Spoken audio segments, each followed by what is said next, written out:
On one side of the debate, you've got a woman that nobody has ever liked. Nobody has ever liked this woman. She has been thrust, especially not her husband. I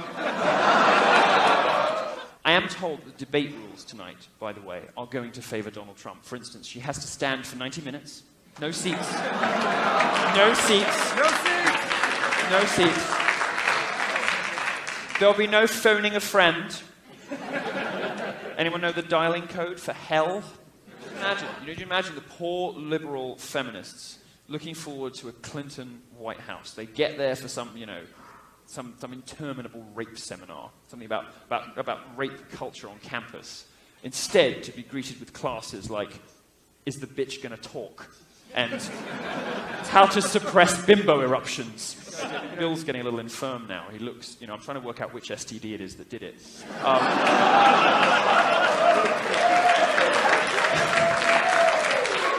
I've seen that sort of pallid exterior, the thin, papery skin and the wiry, vacancy of it in gay clubs before, but I have a feeling it's something else. I don't know what it is. Every past president has been worried about getting assassinated, getting shot. It seems to me the only way that Trump could lose is by getting assassinated. Reagan took a bullet while in office. God bless his memory, Ronald Reagan.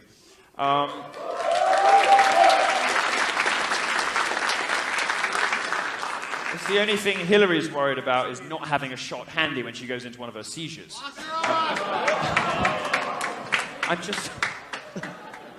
Hillary Clinton's Secret Service code name is Patient Zero. No, I've asked them. And she's set to enact Clinton Care on day one, which isn't an enlargement of Obamacare. It's actually just a vast new body of the federal government dedicated to making sure she's got all of the shots and medications she needs to get up in the morning. In fact, on the numbers, Hillary never does very well. This is...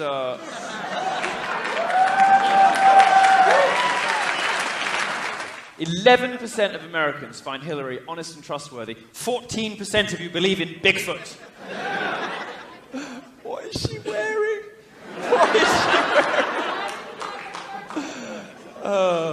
Hillary in her Technicolor shit coat. Right.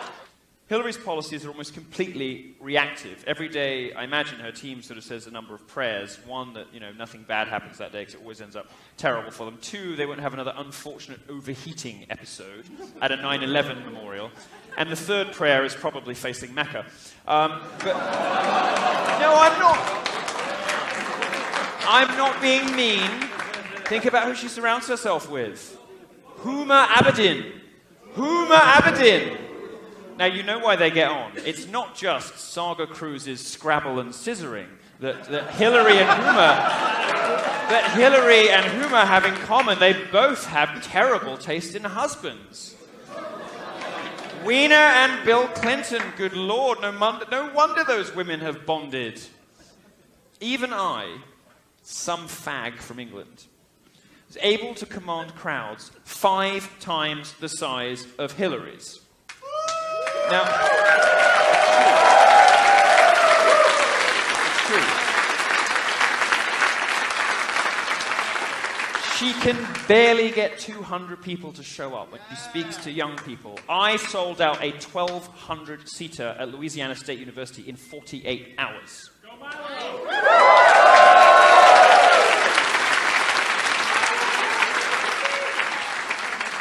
As assuming her crowds are even real people. We hear all the time that she busses them in. Well, here's a handy tip. If you want to give speeches to small crowds, hire midgets. And then when we call them...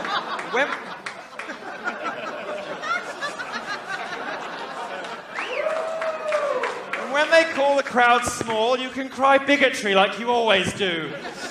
Thank you. All right, my question is, sure. We've been blessed enough to see Ivanka on TV a lot of times. Oh, every time she's on. What is it going to take to see... What is it going to take to hold Chelsea Clinton in front of a microphone and ask her, what do you think about your dad?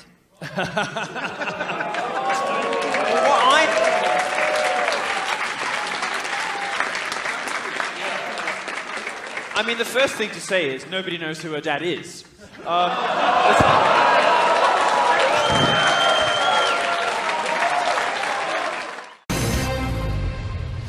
the Impact segment tonight, the fallout from the Ferguson police shootings and Emailgate. Let's bring in one of my favorite authors and commentators out there, anywhere, Ann Coulter.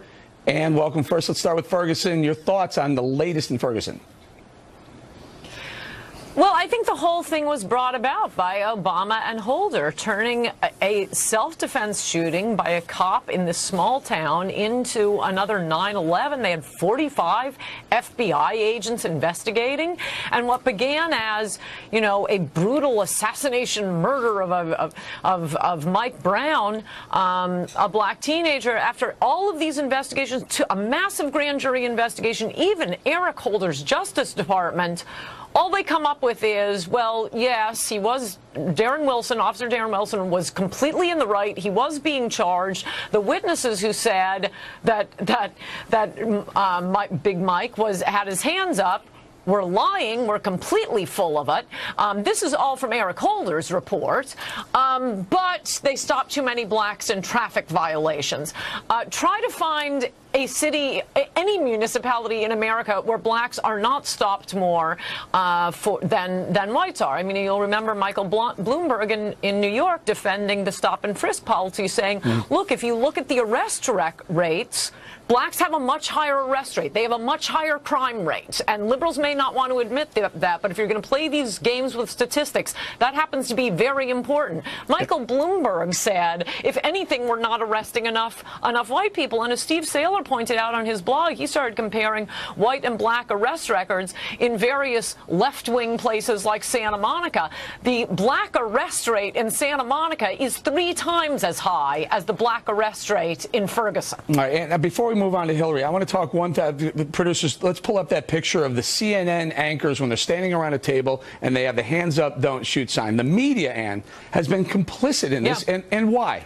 I describe it all in my book, Mugged. The left just loves ginning up racial animosity and hatred, and I think the best race relations ever were in this country was after, as I describe in my book, after the O.J. verdict, when white America finally said, that's it, we've paid at the office, we're done, and suddenly blacks stopped being infantilized, and they were treated like adults, and you had all of this just flowering of intellectual and important blacks, and not just the ones who were coming on TV to harangue us. Well, Obama and the media sucking up to Obama and their general love of racial demagoguery has brought us back to the 70s. All right, and let's move on to Hillary Clinton. The whole Emailgate scandal, I haven't heard where you stand on this, but does she think she's above the law? Does she want to just have a general feeling that the laws don't apply to her the way they apply to us?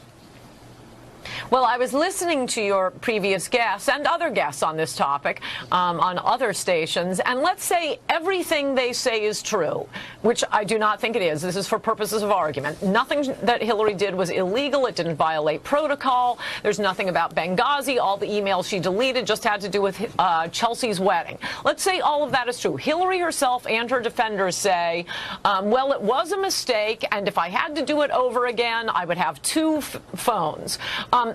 She did do it again. She has been through this before. She was the first lady of Arkansas. She was involved in 2 presidential campaigns. She was the first lady of the nation. She was Secretary of State, and there was scandal after scandal. She did do this before. Can't she learn?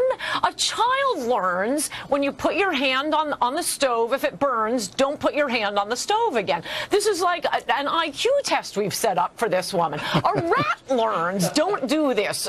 I'll get a shock if I do that. But here's the problem, Why didn't it occur there's to her? no shock. Maybe I shouldn't do it. There's no shock. Right. She keeps having a scandal after scandal, and no one holds her. No one holds her accountable. I don't think most people's recollection of the Clinton years were about that. You had the Rose Law Firm records. You had her taking the files out of Vince Foster's office. You had her hiding the health care records. And here she is. And here she is, the most popular Democrat in America. How is that possible? Is that all we can come up with? We can come up with someone who's scandal after scandal and another Clinton? This woman has a very low IQ. We now have the test. The evidence is in. All right. How do Democrats want someone else? It feels like that now they've been painted into the corner. They have to back Hillary Clinton. Do they wish they had another choice?